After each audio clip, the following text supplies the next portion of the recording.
Kita penting untuk belajar agama lain minimal agar kita kemudian kenal agama lain bahwa semua agama itu baik. Kan ajarannya di Mongol, di Kristen kan segala sesuatu yang kita ambil hanya positif.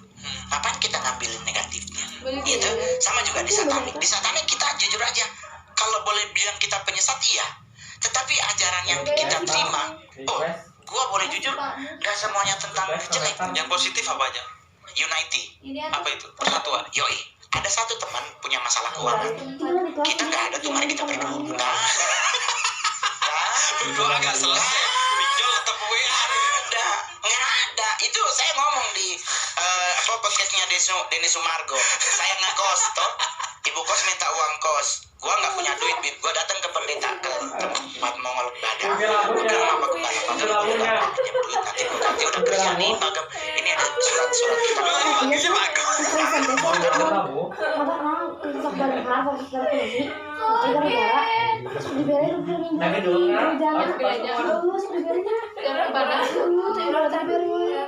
Atau dia bilang, oh ya udah kita berdoa ya. Gua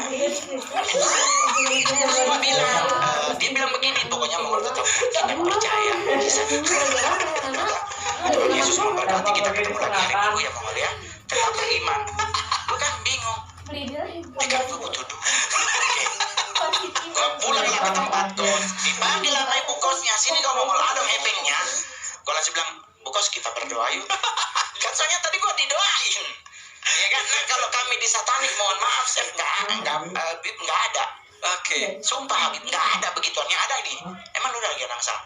Gue harus bayar begini-begini. Oke, gue punya 500. Lu punya berapa? Gue skip dulu ya bos. Gue cuma 50. Gue 100. Gue 500. Gue 100. Padahal nggak ada konsep zakat, sedekah, Terkumpul berapa? Ya cuma 2.100.000. Lu butuhnya berapa? 3 juta. Ya udah lu cari 900 ya. Ini kita punya 29, 21. Sekarang setidaknya Bib, membuat orang itu tersenyum ya cukup. Iya. Kita setidaknya meringankan bebannya. Iya. Bukan didoain tambah mumet otaknya. Iya. Karena doa itu fungsinya hanya sebagai pemberian berkah. Bib, saya bikin di konten. Doa itu 10% nyenengin Tuhan, 90%-nya minta. Iya, benar. Jadi fungsi doa itu memberikan berkah pada uangnya, tapi uangnya ya harus dicari. Ya Mas bisiki. Memang yang satanik itu uangnya gak berkah, tapi nyata ada. Yang memberi. Atau kalau ada masalah gini. Kita rembuh. Baru yang kedua, nggak pernah menghakimi siapapun. Di saat target tidak tercapai, nggak ada yang lu gimana sih, mah nggak ada. Oh, bukan hanya masa lalu. Hari ini pun ketika target gak tercapai gak dihakimi. Nggak ada. Paling kita kalau ketiga kali kita melakukan sebuah kesalahan, kita turun jabatan. Nah kalau Mongol nggak pernah gagal. Karena sukses terus. Selalu sukses. Karena Itu kaitannya untuk I'm smart. karena itu kaitannya sama ngegait orang-orang Ya itu. coy, kita kan memang bacot marketing. Oh, jangan marketing. Iya dia berarti sok mau ambil mah gitu. Iyalah, itu kenapa gue satanik gitu aja. Enak sih kan di komedian semua. Ada pernah. Kita mau kembali deh, kita masing-masing ikut Kenny. Terus Baru yang terakhir tuh ritual terakhir tuh santap kasih bersama. Ada perjamuan kudus sebenarnya sebelum santap kasih. Perjamuan kudus itu kita melakukan ritual yang namanya minum darah. darah siapa? Darah manusia. Ya. Nah, dengan kalau di ritual spesial ritual kayak Halloween, kita bahkan sampai makan organ tubuh manusia. Itu manusianya dapat dari mana? Nah, ini yang harus dijelasin. Iya. Ini simpang siurnya teman-teman Mongol yang kesaksian tentang gereja setan tuh kadang-kadang pingin gua tabok loh. Serius ya. Maksudnya ini dari semua anak gereja setan yang bertobat di Indonesia, aku yang paling tinggi. Karena Mongol LC. Iya. 7 jenderal Asia, aku orang kedua. Nah banyak yang bertobat nih yang kerucu-kerucu di bawah. Terus ngomongin soal di gereja setan tuh perjamuan kudus memakan manusia. Mongol jelasin dulu Bib. Makan manusia iya, tetapi ada term and condition. Manusia yang dimakan adalah manusia yang hasil aborsi. Ini yang Mongol bilang TNI dan Polri itu cakep, menutup banyak tempat buat Aborsi. apa tuh yang buat orang mau melahirkan, itu tuh banyak banget tuh di Jakarta. Otomatis satanik sekarang underground karena untuk nyari darah dan organ itu nggak dapat. Berarti mereka beli bayi-bayi aborsi itu. Iya, kan kalau udah 2 bulan Bib udah berbentuk sekalipun belum jadi orang. Nah itu yang kita makan. Nah saya dulu waktu di ritual paling sering dapat ya bagian jari. Jadi kayak berasa kayak kalau ini Mongol nggak bohong Bib, sampai sekarang gue nggak mau lagi makan ceker ayam. Kenapa? Dia mau makan ceker ayam itu karena ingat gara-gara itu. Jadi kayak berasa kayak kalau ini Mongol nggak bohong Bib, sampai sekarang gue nggak mau lagi makan ceker ayam. Kenapa?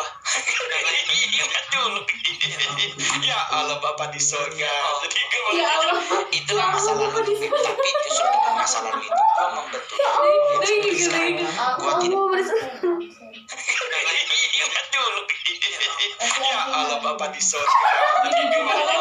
Itulah masa lalu Bib. Tapi justru dengan masa lalu itu gue membentuk diri Mongol yang seperti sekarang. Gue tidak terlalu fanatik dengan agama aku, tetapi aku tahu tentang agama. Karena buat Mongol untuk menjadi seorang yang sangat cerdas, sangat smart, butuh yang namanya kompromi. Gue bergaul dengan siapapun, iya.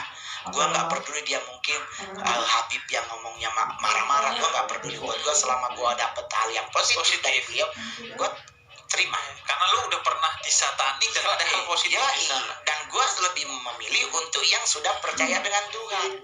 Masalah tentang Nabi kan nanti aja. Itu kan yang Mongol bilang. Kekristenan nggak boleh merasa diri bahwa kita agama yang benar. Oh, tidak bisa. Abraham harus melahirkan 2 anak laki-laki. Ismail paling tua, Ishak yang kedua.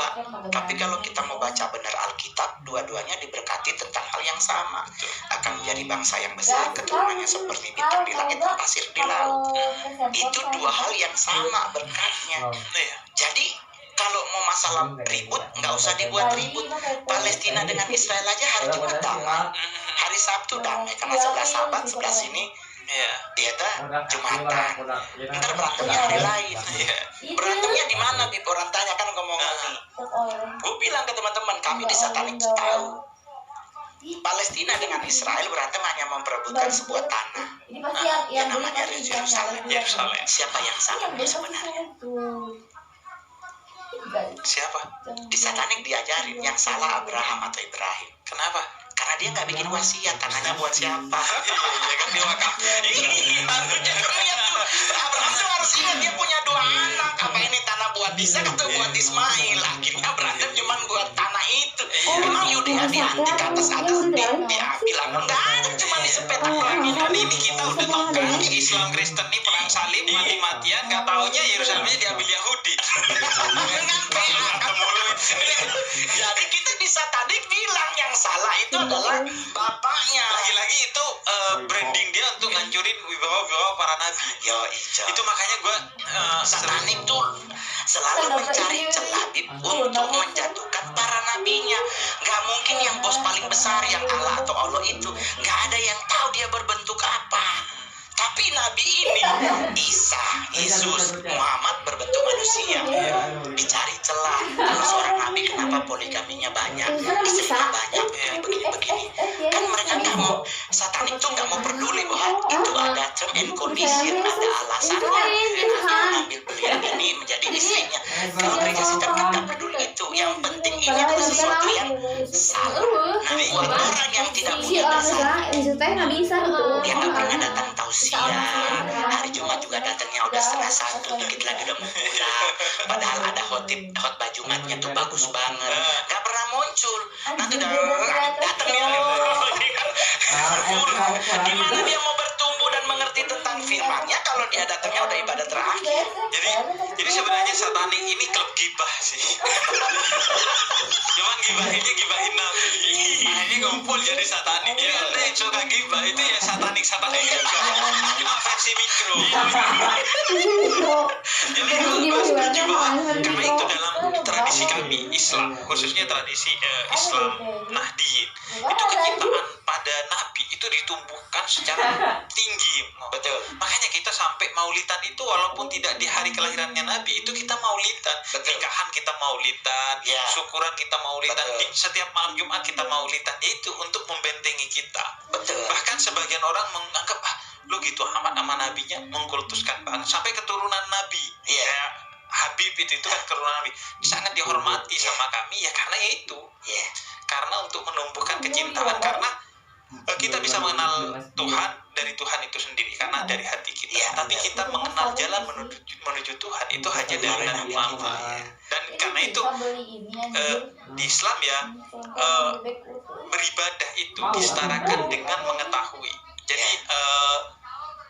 khalaqtul jinna wal insa illa wa ma khalaqtul jinna wal insa illa liya'budun.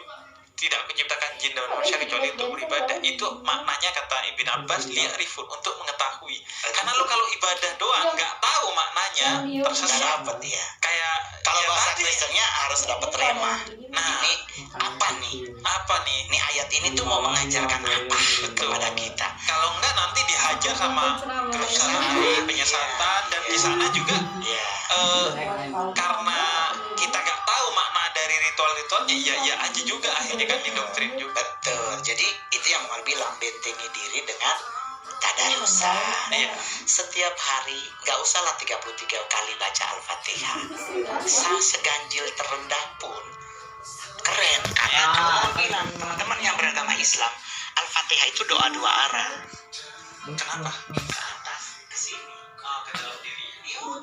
Jadi kalau Kamu sih yang aneh-aneh, jadi aneh seminggu cuma hari Jumat doang, berarti lu imannya masih cetek, bro. Iman lu masih kayak plastik, ditimpuk batu kecil pun lobang. Ya, mantap loh. Bahwa Al-Fatihah itu dua arah itu jarang loh orang tahu, karena itu dalam Islam tradisi sufi, tradisi spiritualis Muslim.